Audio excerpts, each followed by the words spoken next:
Hi, this is Jaya. In this video, we shall see the summary of A Hunger Artist, a story by Franz Kafka.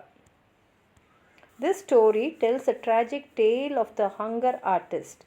He is a man who was so very dedicated to fasting that he denies himself anything else in life. That is, his only aim was fasting, and he spends his life in a cage and only leaving if someone makes him to leave the cage.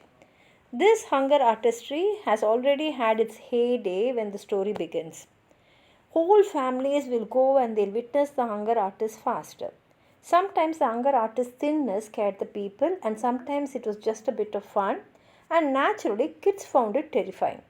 Much to the hunger artist's frustration, it was never seen as high heart, and people found it difficult to believe that he was not cheating. They believed that somehow he was cheating and eating in between some gap or when no one is seeing him.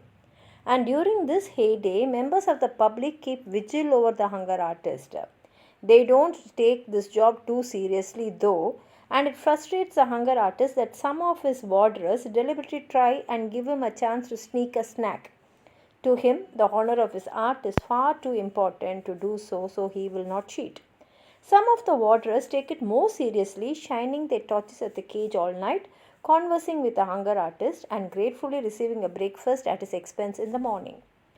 But as no one will ever be willing to watch him throughout an entire fast, there is always a suspicion that the hunger artist is dishonest. In those days, the hunger artist is managed by an impresario whose care for him is really about protecting his investment rather than genuine concern. The manager has said that he can only fast for 40 days, and that is the limit to his fast. And the length of a town's attention span when it comes to the artist also will be only that time limit. And this always infuriates a hunger artist who feels he is capable of much greater fast, that is, he can fast for more days. In fact, the hunger artist prides himself on never leaving his cage of his own free will. The people had to concede. At the end of these 40 days fast, the impresario orchestrates big, gaudy displays that are not in the spirit of the hunger artist's work. These end of fast celebrations culminate in the hunger artist being carried to a little meal set at a table and the manager raising a toast to the audience. Over the years, however, the hunger artist's popularity wanes, eventually seeking a new audience and still naively believing that his greatest days are ahead of him. The hunger artist parts ways with his manager and joins the circus. Unfortunately for him, he is low priority for the circus staff and he is placed near the animal's cage. He isn't very visible to the general public, and most of his audience interaction comes during the intermissions in the main circus show or when people are trying to get elsewhere on site. Finally, he is free to fast beyond the 40-day limit and achieve his greatest heights as an artist, but without anyone to witness his fasting and give it meaning. Even the hunger artist loses track of how many days he has been without eating. Wondering what was wrong with the seemingly decent cage, an overseer and other staff look inside to find the long neglected hunger artist close to death. The hunger artist says that he's always wanted their respect, but when they offer it to him, he chastises them for doing so.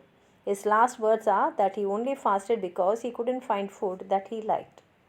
Almost as soon as the artist dies, the circus replaces him with a young panther.